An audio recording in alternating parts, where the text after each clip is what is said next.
What's up, everybody? Welcome back to another episode of HermitPack on the HermitCraft server. Oh yeah, guys, so last episode, we were kind of messing around with the RFTools dimension workbench. We're trying to learn how to make our own dimlets. So we made this time absorber, and it said to give it a redstone signal around the time that we wanted to absorb. So I did that. So we have time noon, it says on the tooltip there. See, it's 10%. We can like flip this lever a little bit. We can sometimes get it up higher. It says 20% now.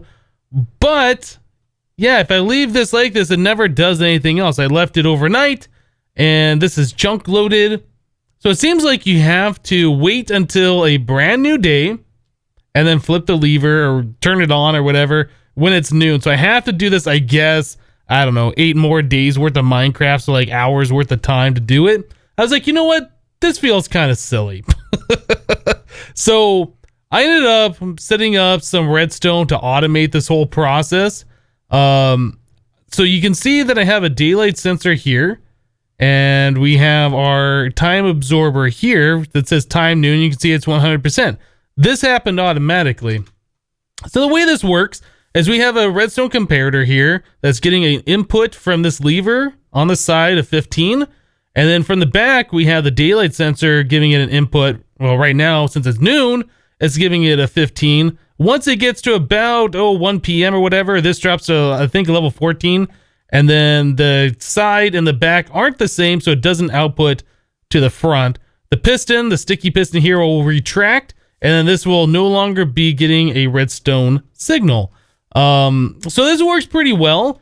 Yeah, this is great for doing time noon. Now, I was thinking, we were talking about potentially doing, you know, like a space kind of a dimension, nighttime, you know, do like a spaceship kind of a thing, which would be kind of cool. So I thought I'd mirror the same thing for the nighttime, for doing a midnight detection.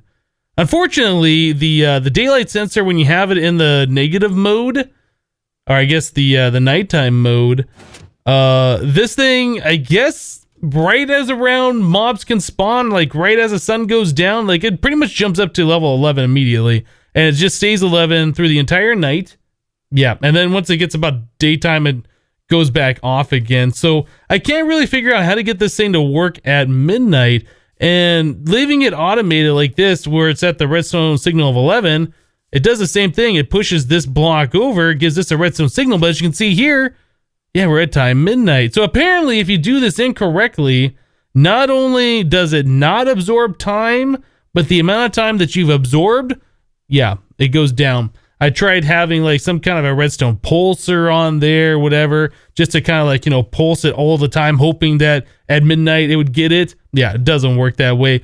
It would go up at midnight, and then since, you know, I'm giving redstone signals at the other time, it'd go back down again. So yeah, unfortunately, unless I want to stay here for like 9 consecutive midnights in a row, which never really happens since we have other people on the server, yeah, it's really, really, really difficult to get one of these midnight ones to happen.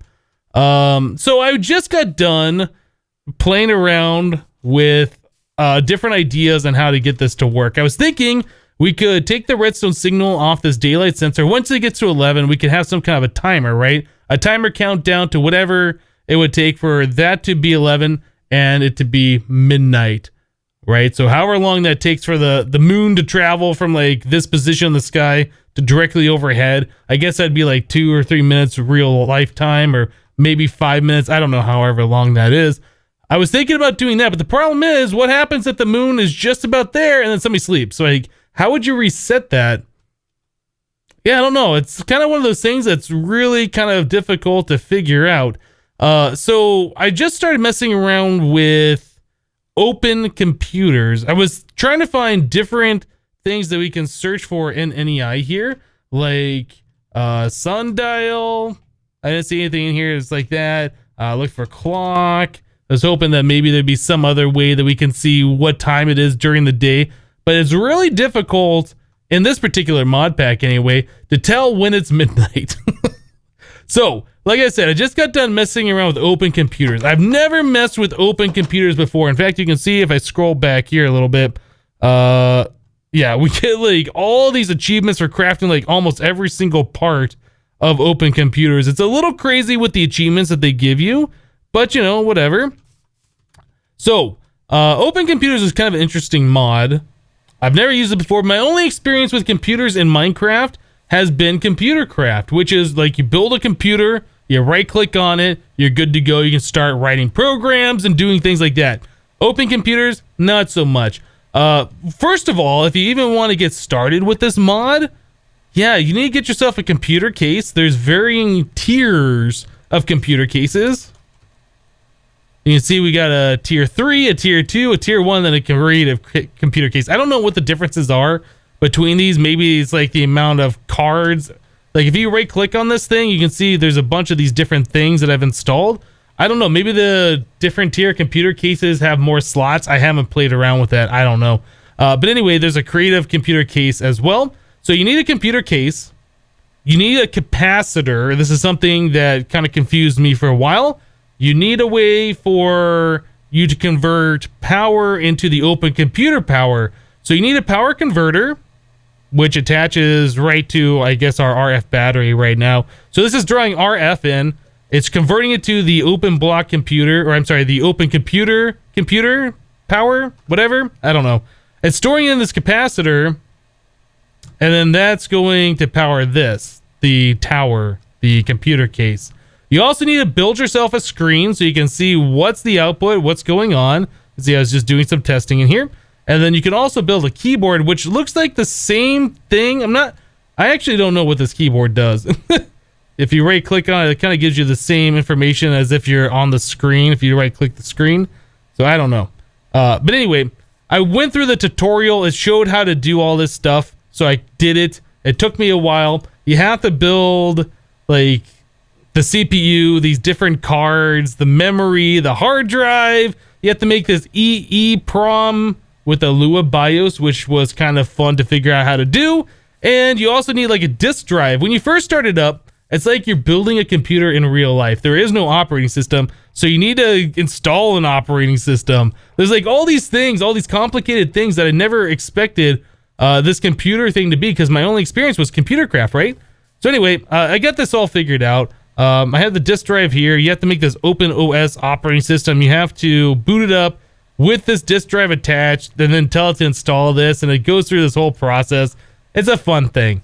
Anyway, so we got this all here, and I was figuring out how to figure out what time it is during the Minecraft day. So you can see right now it says 20,000. I believe at 18,000, that's when the sun sets. That's at what time you can start sleeping. So it should be about nighttime outside. Yeah, the sun has just gone down, right? The moon's coming up. So if this is set up correctly, which I'm not so sure it is right now, well, maybe it will be, at 24,000 or, 0, whatever, the moon should be just about directly overhead. Yeah, so this is like based on the in-game time. Like if you were doing time, like the command time, like if you had administrative privileges on your Minecraft game and you did /time, you could type in that number. Yeah, so 0 would make it so I believe the moon is directly overhead, and 6,000 makes it so like that's about when you wake up. The sun's like right here. So when the moon's directly overhead, that should be about 24,000 or 0 or whatever. So I have this computer program set up. So when that number is like that, it should emit a redstone signal. I haven't given this a test yet, so I'm gonna have to run this program or set it up for a loop or whatever. So when the moon goes overhead, we'll see if we get a redstone signal on one of these things. And if so, we can use our computer here to do the midnight thing for us. Yeah, that's the idea. That's the plan. But it's going to take time, as you guys seen. Like, you can only get that 10% done per night. So I'm going to have to leave that. So we won't be able to do that dimension today. Yeah, this video is a little bit late because I was trying to figure out how to get all this stuff to work. The time absorber, I was noticing, kept going back down to 0 or 10%, and I couldn't figure out why. Yeah, it's because you have to sit there and camp it and flip the lever when it's at the right time. I didn't know this stuff. So anyway, I'm going to check that computer program, see if it hits 0 or 2,300 or 23,000 or whatever when the moon is just about overhead, and we'll be right back, guys. Alright guys, well I went ahead and I modified the program a little bit more, made sure things are working correctly, and I moved it outside. Yeah, so we now stupid leaf. We now have a dimensional transceiver out here, which is providing our RF power to the power converter, which is powering the capacitor, which is powering the computer with the screen on top of it. Now, I tried putting this thing together without the keyboard because, like I was saying before, I don't know why you need a keyboard because it seems like it does the same thing if you click on this or the screen itself. It turns out, without the keyboard attached to the monitor, you can't right-click on the monitor at all. All it does is just display information. So you can't interact with it at all. Yeah, there's nothing to be done. Right. So anyway, I put the keyboard on there. You can right-click on it, and you can see there's stuff going on here. So I modified the program so it's in a loop. It's constantly running. It's constantly showing like what the world time ish should be. It's about accurate. It's probably a little bit off. But it should be mostly accurate. So anyway, the way this is working is when we get to 23,000, between 23,000 and 1,000, it should emit a redstone signal of strength 15 to this side, which should go into this comparator that's getting a 15 from the lever here. And that should emit a redstone signal over to the piston, which will extend it and hopefully get our time absorber to start absorbing some midnight time. Now, unfortunately, we have both XB and Etho on the server right now, and Etho likes daytime, so I'm not going to mess with it. We'll just let this go all the time. So probably at around 1800, when it starts getting dark, is about the time that I see Etho sleeping, and then I'll reset, and this goes back to about 6,000 when the sun's over here. But like I said, that's not something we need to worry about today. This will just happen. It's in a chunk loaded area right now, I do believe. It's yeah, we'll hit this. This chunk, this is kind of like taking up two chunks right here, but this one should be chunk loaded. Yeah, both of these chunks are right now. So, you know, offline over time, it'll just go ahead, absorb that midnight, and then we'll be able to make ourselves a midnight dimlet. I am kind of interested in seeing, though, when the sun goes down and somebody sleeps, that this thing resets correctly. But like I said, when the sun's about ready to be slept at, that number should be 18,000. It looks like it's just a few hundred off. It should be about accurate, though. Let's go ahead and wait and see if somebody sleeps, if that number gets reset. And there we go. So Etho just slept as expected, and we went to 6,000, which is pretty awesome. So that is right. It feels like it's about 400 off. I don't know. Maybe there's just something weird with the way I have it coded or whatever. But, you know, 6,000 is about morning when it should be when you wake up from sleeping. So we're going to go with it. We're just going to assume everything's going to work correctly. So if this thing ever is outside at midnight, it should extend the piston and absorb the time. That's the idea. So I think we're just going to leave this alone for now. We'll come back to it, and hopefully everything just works. All right, guys. Well, we're approaching 23,000. And it looks like the moon is approaching midnight. So everything should be good. Looks like nobody's sleeping right now. So I just wanted to make sure this is going to work. So we'll wait just a few more seconds. And that should emit the redstone signal, which should extend the piston and give this thing another percent over here. There it goes. Now it says 20%. That's going to be awesome. Okay, so this thing does work. If somebody does sleep now, this should update again. It'll say 6,000. I'm actually going to sleep right now. Where is my thingy? Yeah, they changed the icon on the sleeping bag, so I'll go ahead and sleep. That piston should retract. That's what we're looking for, and that should be set up for the next night. Sounds like something happened. Oh, and I'm stuck in my bed. I gotta do the kick thing. Oh, goodness. Alright, guys. Well, everything should be set up there with the whole open computer time absorption thing for midnight. So, yeah, we'll be able to get that eventually over time. So we're just going to go ahead and leave that alone like I was talking about before. We know it's going to work. And when I log back in, yeah, that piston retracted because it was morning. So, yeah, everything should be fine here. I did set down our other time new one that I had up there. So this one will get filled out eventually automatically by the daylight sensor, which is cool. But what we want to do now is we want to continue getting dimlets to make ourselves that void world, or I guess many void worlds. The next piece of the puzzle, we need to get ourselves the biome single. And we just type in single here. We can see the controller dimlet single. I guess it's a controller dimlet that we need. In order to get one of those, we need to get ourselves some of these dimlet templates.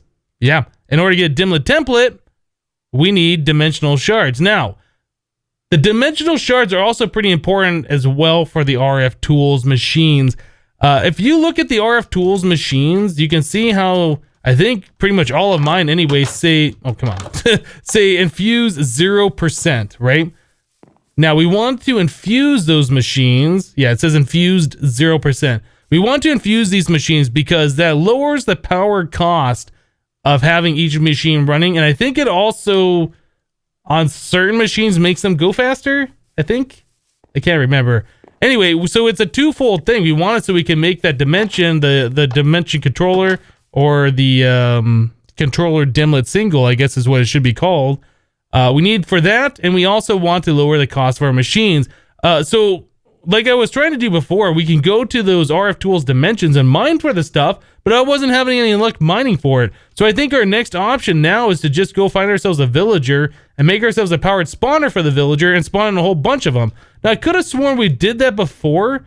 I thought we had a villager spawner, and I was looking through our system here at our different things, and I saw that we had skeleton, a guardian, another skeleton, a bat, slime, and blaze. No villager here. Yeah, I could have sworn that we had set something up like that before. Villager. No, I don't see a villager in here. So either I overrode it, or maybe it got lost, or I don't know what happened with it.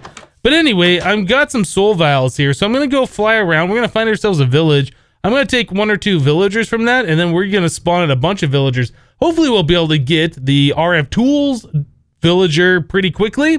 Anyway, let me go ahead, try and find ourselves a village, find some villagers, and we'll be right back. Well, that was pretty fast, actually. I just went straight across the bay. Yeah, my base is right here. I flew over this general direction. I've been to the swamp before. That's where we got that green slime for Chisel a while ago. But yeah, I never went over this way. I've kind of uncovered a bit over here, so I went along the shore, and sure enough, like almost right away, there's a village. So this village is kind of weird. This house right here is like half palm and half baobab. I don't know how to say that particular word. We got bees here. It looks like this is a village nobody has been to before. Wintry Queen. Wintry. Yeah, I don't think we're going to be doing any bees in this season. So there's a lot of villages here. I wonder if there's anything useful in this particular village, though. Okay, we have you, a librarian, so we can get some emeralds or whatever if we wanted to. I got other ways of getting emeralds from you guys, so I don't think we're going to be doing that. We got some salt. Okay, well, I don't know what kind of villagers we all have. We got a druid. Isn't there like a shady merchant? Isn't there some of those guys around here somewhere? All right, isn't that a villager type? I think there is. Let me go ahead and steal you. Shift right click on you. And yeah, I think we're just going to leave this village pretty much alone. I'll just grab another villager. What do you got for sale? You look good to me. We'll take you as well as a backup villager, just in case. Cool. So that was pretty easy. Does this village have a blacksmith hut? Doesn't look like it. This looks like kind of a junky village, doesn't it? Not a lot of stuff to loot. There might be something in like this house. Let's just take a quick look. Oh, you know what? There's another. What kind of villager are you? You're Red Eyes. You're a druid. Okay. Does this house have anything useful in it? No. Yeah.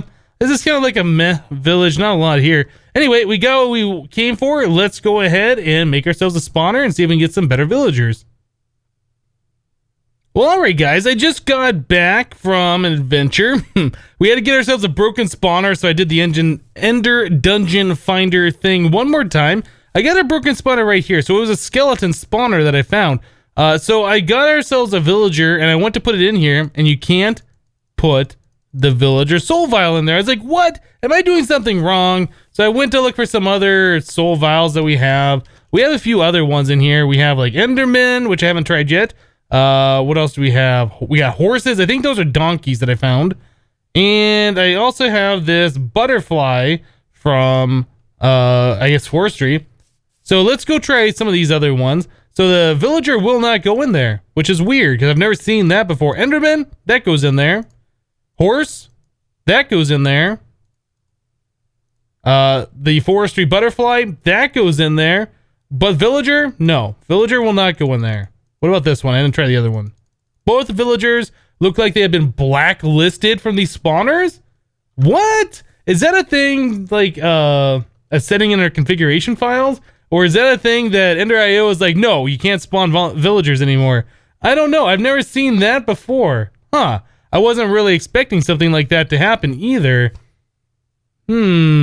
So our idea was to spawn in a bunch of villagers and try and get the RFTools one. It looks like we might have to go about this a different way. Alright guys, well, plan B to try and get our villagers. Yeah, I found a zombie spawner. So this is what we're going to be doing now. I don't know if you can get zombie villagers from a zombie spawner.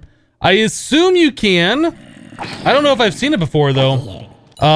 Originally I thought that I was just going to make myself a dark room below the base, you know, on our branch mine area. Try and get a zombie villager to spawn in there. I was having not very good success on that. Hey, there's a zombie that spawned way back here. How did you do that? Nice magic trick, guy. Oh, you know what? I did not light up this entire area. I thought I kind of did, but no, obviously I didn't. So yeah, I used the Ender Dungeon Finders once again to locate this. Whoa, oh, there's an upper area. It's one of these underground biome things. Okay, that's fine. We'll just leave that alone. Anyway, I used the Ender Dungeon Finder to find another spawner. Thankfully, the first one that we came across was the zombie one, so I can do a little bit of testing here.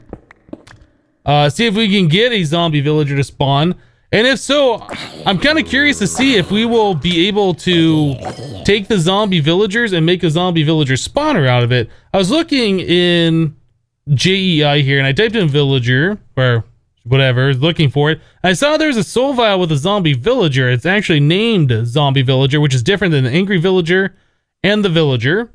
So I was hoping that we'll be able to take a zombie villager, make a spawner out of it, and just spawn in those guys directly.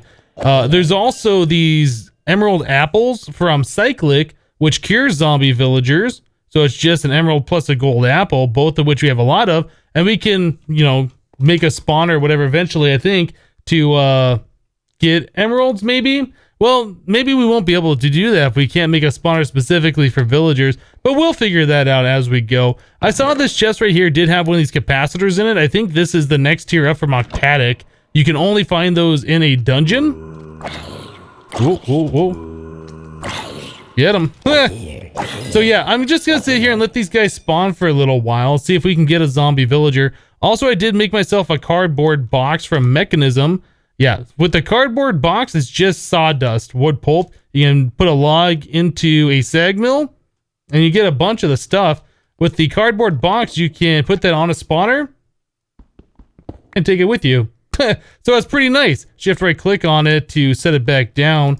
So I'll be able to move the spawner somewhere else a little bit later. Maybe I'll set up someplace near the base. If I can't get this to work, I'm hoping we'll be able to see a zombie villager here pretty quickly, but I'm not having good luck yet. So let me keep at this for a little while. We might end up just moving this over to the base or something, but either way, we'll take the spawner with us. I can also break the spawner. Oh, Babby zombie. I can also break the spawner, right? And then it'll be the zombie type and we can make a powered spawner out of it. Maybe we'll be faster that way. But again, I don't know with the zombie villagers if we can do a powered spawner with them or not. So we'll figure out how this is all going to work here in a little bit. But anyway, I'm going to keep at it and we'll be back, guys. Alright guys, well I put the zombie spawner in our spawner room here in the base. I added a couple torturinos just to help speed things up just a little bit. Yep, and we're getting a bunch of these zombies in here. We got some baby zombies, some regular ones in there. Finally, we did get... Place them. A zombie villager? Is that what that is? It says entity.zombie.name. And here it says zombie villager. Okay, so the next step is to break the spawner. We're going to turn that into a power spawner and try to make a zombie villager spawner. If we can't do that, that should be fine because it'll just still be a zombie spawner regardless. So it won't be any loss. But let's go ahead and break this thing. Oh, it just changed to a zombie villager spawner for a second there. Okay, so we have a zombie spawner here. Let's grab this skeleton one out of here. We'll put the zombie one here. And the soul vial for this goes in there. So it says zombie villager. Zombie needs 8 levels. Let's do it. I'm really hoping that does change it to a zombie villager. I'm not sure. Let's wait for this process to happen, and we'll be right back. Alright guys, well this finished up, and we do in fact have a zombie villager broken spawner. So this is going to be doing exactly what I wanted to do.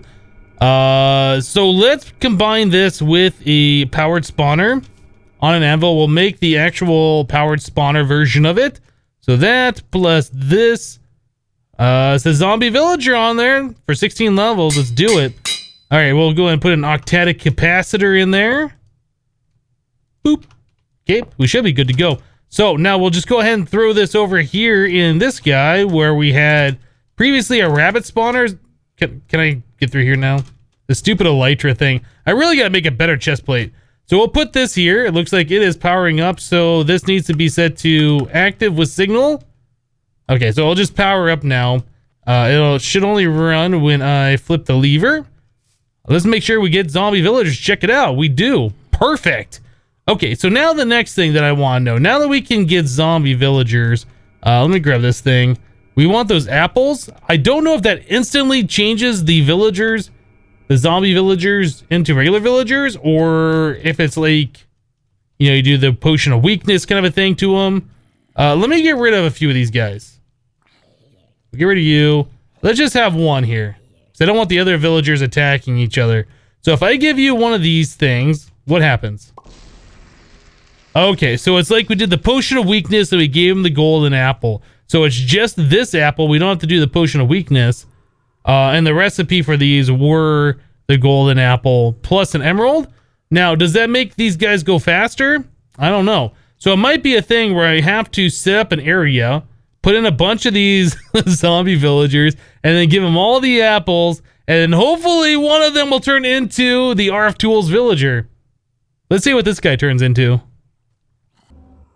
And there we go. So he just turned into a regular villager. If I right click on him, okay, he's a shepherd. So 20 wool for 1 emerald. Nothing spectacular, nothing special, but we will be able to make our own villagers this way, which is pretty cool, don't you think? I think so. Yeah, see, the villager agrees. He's nodding. All right, guys. Well, I tell you what, I think we're going to go ahead and wrap the episode up here for today. It's too bad we can't do like we've done before, capture a villager, make a spawner out of them, spawn in a ridiculous amount of villagers, and just get the ones that we want. Yeah, unfortunately, we can't do that. So we'll have to look at another... Why is there always that sound like nearby? Okay, it's gone. So we'll have to look at spawning in the zombie villagers and getting our RF tool villager another way. Alternatively, we could just fly around this world and load all the chunks and try and find a bunch of different villages. I think this might be a little bit more fun. But anyway, thank you guys for watching. Remember, leave a like on the episode if you liked it, and we'll see you next time. Thanks for watching, guys. Bye-bye.